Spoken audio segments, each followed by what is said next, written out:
All right, good morning, guys. Today we're going to work on independence test. All right, yesterday and the day before we worked on goodness of fit. All right, your quiz on Friday is going to be on goodness of fit and your independence test. All right, so kind of like what we did yesterday, on Monday and Tuesday, you still have to identify the claim. You still need to write the null and alternative hypothesis. This degree of freedom, like we did, you don't need to do it. Your calculator does it, but this is the formula if you ever get a multiple choice question.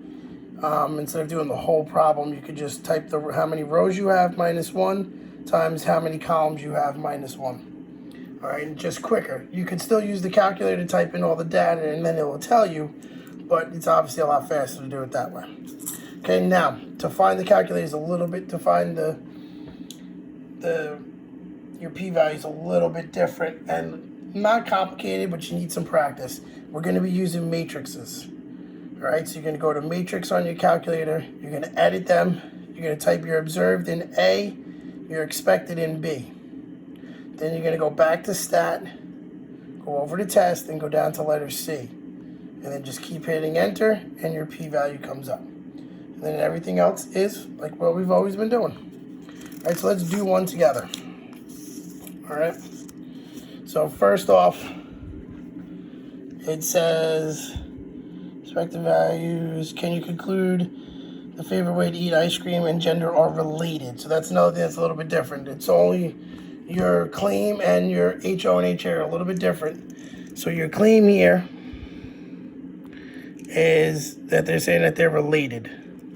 So the claim is the two are related. All right. Your HO on all of these will be independent. And your HA on all of these is going to be dependent. If they say they're related, that means that they're dependent of each other. So that's going to be my claim. Okay? So now the calculator part. All right.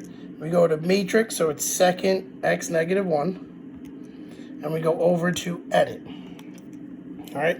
We have 2 rows. Don't do the totals. And we have 1, 2, 3, 4, 5 columns. So I do 2 by 5. All right. And now I just write the top number in. 592, 300, 204, 24,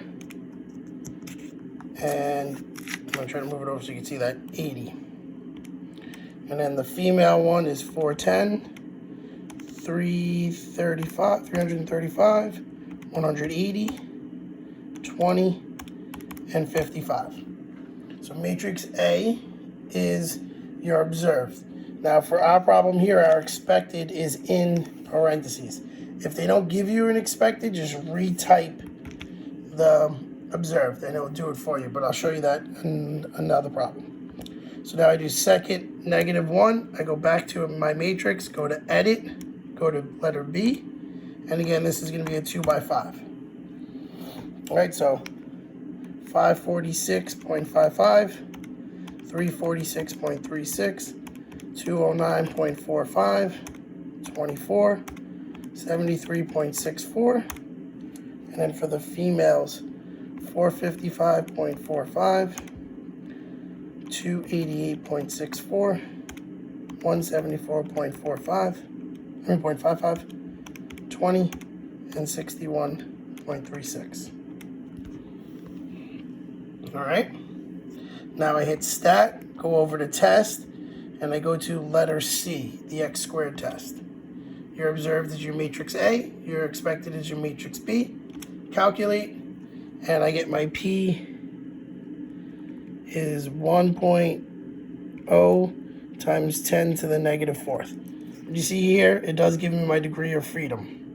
And if I did that, this would be 1 times 4, because right there's 2, so that would be 1, that's 5, which would be 4. 1 times 4 is 4. So like I said, you don't need to do it. If there is a multiple choice question, you can type all your data in and get it on your calculator right there, or you can just use that formula if you want. All right, so now back to what we've always done. I got 1 times 10 to the negative 4th. I'm comparing it to 0.01, so obviously that's smaller. So we're going to reject HO, which means we are accepting the claim, which means you can say, yes, the two are related. And that's it for this. All right, now number 2 is just like number 1, so you can go through that. But I want to go to number 3. As you can see, number 3, there's no numbers in parentheses, so I'm going to show you how to do it. So first off, is there enough evidence to conclude that the number of days a student exercises per week is related to gender? So my claim, the two are related. HO is independent. HA is dependent. And that's my claim because they are related. Right now I go to my calculator. I'm going to hit second X1 and go over to edit the first one. So again, we don't do the total. So we got a two rows, 1, 2, 3, 4 columns. So a 2 by 4. Whoops, that's a mistake. 2 by 4. Okay. Now I type it in. I got 40, 53, 26, 6. And then I got 34, 68, 37, 11. So that's matrix A. Now I do matrix B. So second X negative 1, go over to edit, matrix B, which again is a 2 by 4. And now here I type in the same data, 40, 53, 26, 6, 30, 34, 68, 37, 11. Now do what we've done, stats, over to test, go to letter C, enter, enter, enter, and my p-value is 0.32. So that is bigger than 0.05, so we're accepting HO, which means we're rejecting the claim,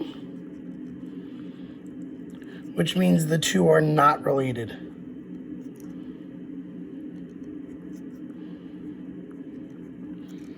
And then that's how it's done. Now just to show you, when I go back to my matrix and I look at letter B, so I do second X, go to edit letter B, you see how all the numbers are different? Because it actually, by you doing the test, it does the expected for you. So that's why when you only get one set of data, just type it in A and B and still do the test, and it will readjust the numbers for you. All right, if they do for like number 1 and number 2, if they give you the expected in the parentheses, then use it. But if they don't give you the expected in the parentheses, then just use the observed twice. All right, so just make sure you fill out your Google form for today. We'll do the same thing tomorrow, and then you're gonna have a quiz on Friday, just on independence test, which we're doing today and tomorrow, and the goodness of fit test, which we did on Monday or Tuesday. All right, talk to you guys soon, and email me if you have any questions. Talk to you guys soon. Bye.